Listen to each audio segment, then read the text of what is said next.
Baik, Assalamualaikum warahmatullahi wabarakatuh.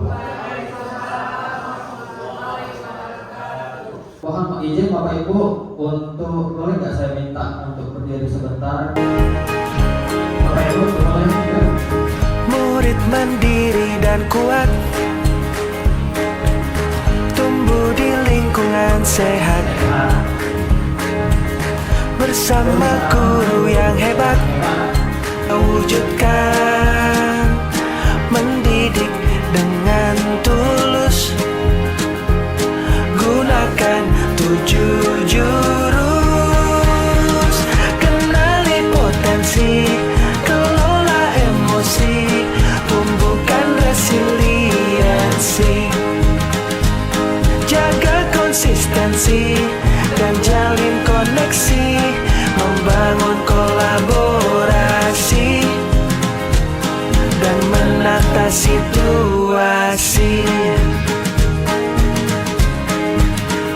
7 jurus PK hebat, bersama murid melangkah tepat. 7 jurus PK hebat, 7 jurus yang akan ku ingat. Terima kasih, silakan dulu.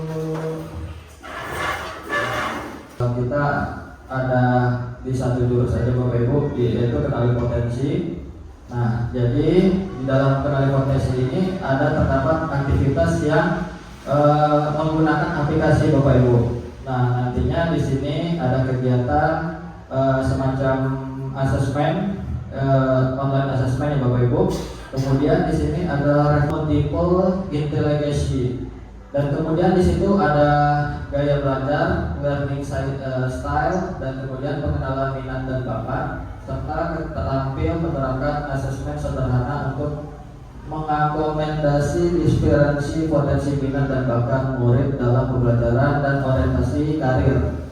Kemudian ada mengidentifikasi potensi bakat minat dan gaya belajar murid melalui pendekatan pedagogi Bapak Ibu. Dan kemudian menginterferensi hasil asesmen untuk mengembangkan karir murid serta mengintegrasi data asesmen ke dalam layanan bimbingan dan konseling Bapak Ibu. Dan kemudian ini bakal bisa diaplikasikan dalam praktik bimbingan dalam membuat perencanaan karir peserta didik kita sesuai dengan kecerdasan dan kecenderungan dan kecerdasan majemuknya Bapak Ibu. Nah, akupintar.id/tes terus kemampuan.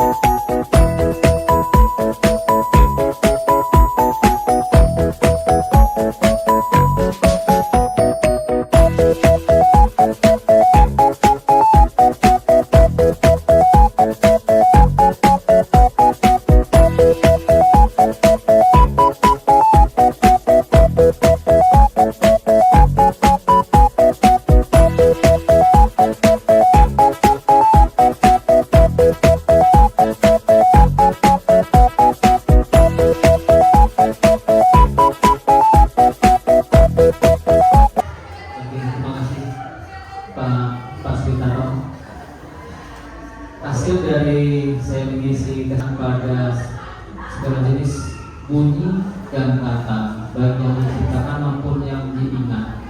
Jadi mengandalkan telinga dan mata. Oke, demikian Pak.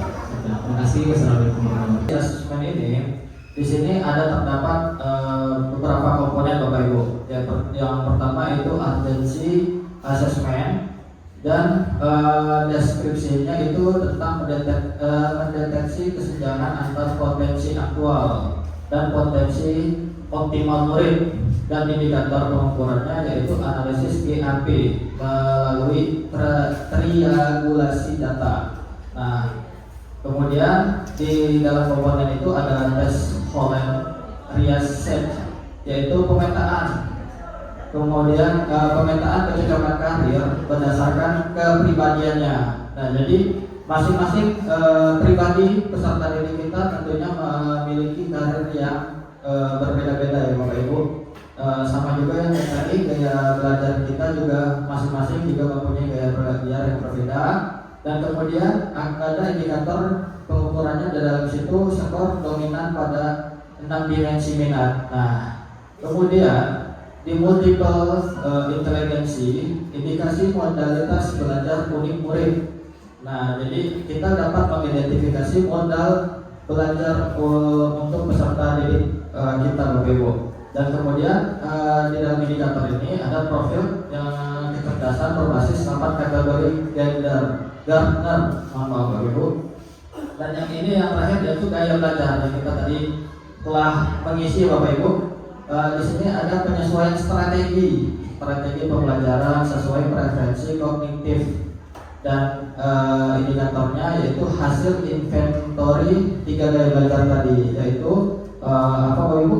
Visual, auditory, sama kinestetik. Nah, jadi ini yang tadi kita pembelajaran yang kita ngisi kuesioner itu Bapak Ibu, ada 30 kuesioner dan di sini ada 3 gaya belajar. Nah, 3 gaya belajar ini adalah gaya belajar visual. Yang pertama visual learner atau lebih mudah mengingat informasi dalam bentuk gambar, grafik, atau warna atau tulisan. Mohon apa kalau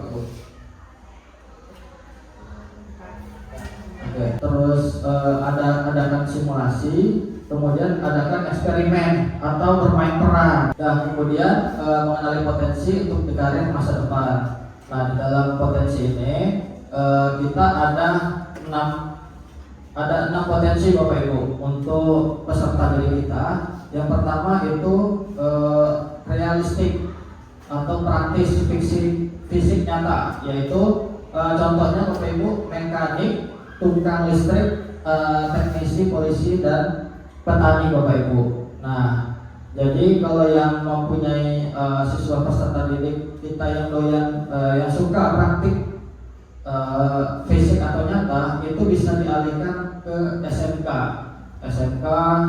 yang kejuruannya ada yang mengenai listrik atau teknisi atau petani Bapak Ibu. Jadi mereka yang secara langsung ya Bapak Ibu ya, dengan kondisi nyatanya Bapak Ibu. Dan kemudian yaitu investigatif, yaitu adalah analitis intelektual. Nah, contoh profesinya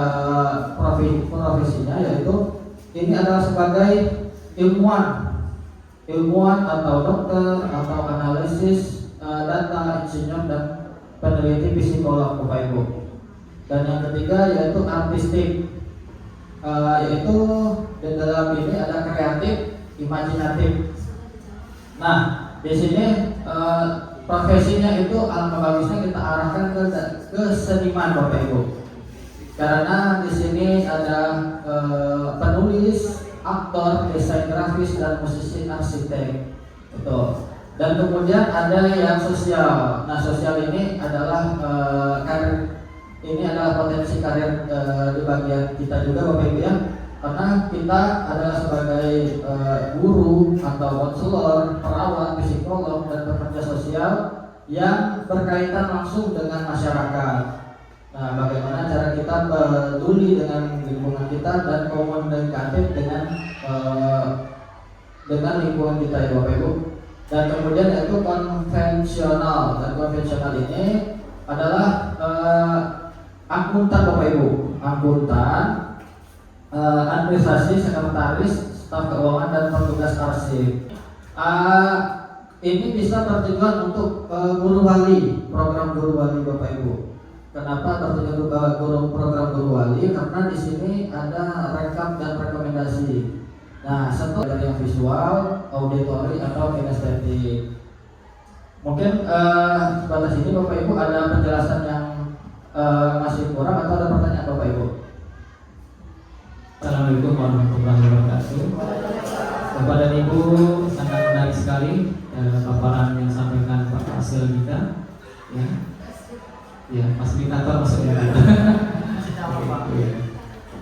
Saya hanya ingin menyampaikan untuk asesmen awal itu biasanya kan kita masuk di kelas, kita materi akan sampaikan, kita asesmen awal. Nah itu berbeda dengan kalau kita meneliti gaya belajar. Nah itu perlu kita pahami dahulu. Gaya belajar itu biasanya berbeda-beda. Ada anak yang suka belajarnya sambil mendengarkan musik dangdut. Ada anak yang belajarnya tempat yang sepi dan sunyi. Nah itu termasuk gaya belajar juga. Nah ada anak yang tidak suka belajar tapi nilainya tetap bagus, ya nggak mau dia belajar pegang buku jarang gitu. Nah jadi yang ingin saya sampaikan terkait gaya belajar ya, bukan kita yang tema kita hari ini gaya belajar, bukan asesmen tadi, asesmen awal.